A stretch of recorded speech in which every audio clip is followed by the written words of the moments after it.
3 monumental gates, all based on the same plan, would seem to be powerful evidence not only of prosperity, but also of a central authority. Throughout its history, the Israelites had been divided into tribes, then into kingdoms, north and south. The locations of these strikingly similar gates in both regions suggest a single governing authority throughout the land.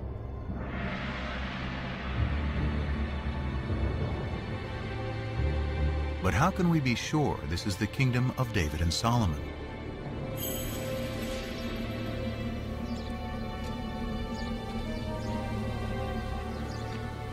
The answer, once again, lies in Egypt. The head-smiting scene which you see on this wall commemorates a military campaign conducted by Pharaoh Sheshak, or Sheshonq, the founder of Dynasty 22 in Egypt.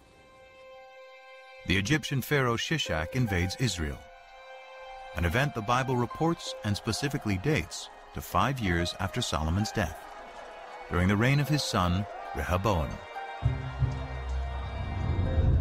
In the 5th year of King Rehoboam, King Sheshak of Egypt marched against Jerusalem and carried off the treasures of the house of Yahweh and the treasures of the royal palace.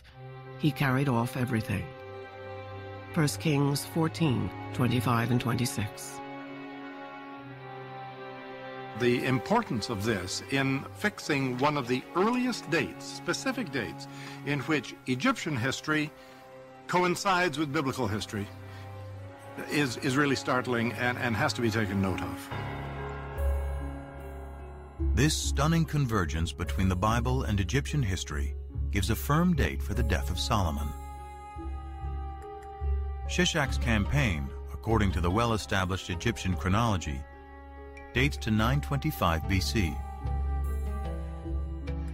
And the Bible says Solomon dies 5 years earlier, which means 930 BC. This is further evidence that David and Solomon lived in the 10th century.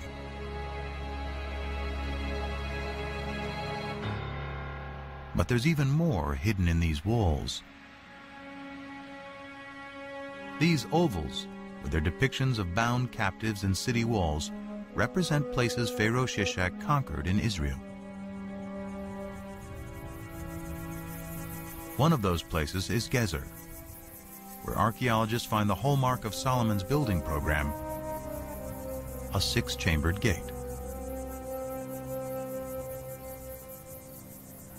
Phil Deaver directed the excavations in the late 1960s. We can actually see vivid evidence here of a destruction. Down below we have the original stones pretty much in situ, but if you look in here you see the stones are badly cracked. You can even see where they're burned from the heat of a huge fire that has been built here.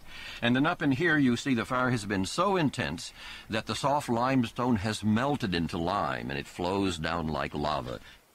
This is vivid evidence of a destruction, and we would connect that with this well-known raid of Pharaoh Sheshak.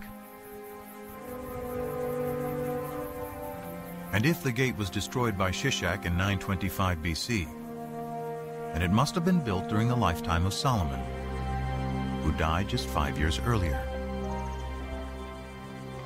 Surely this kind of monumental architecture is evidence of state formation. And if it's in the 10th century, then Solomon.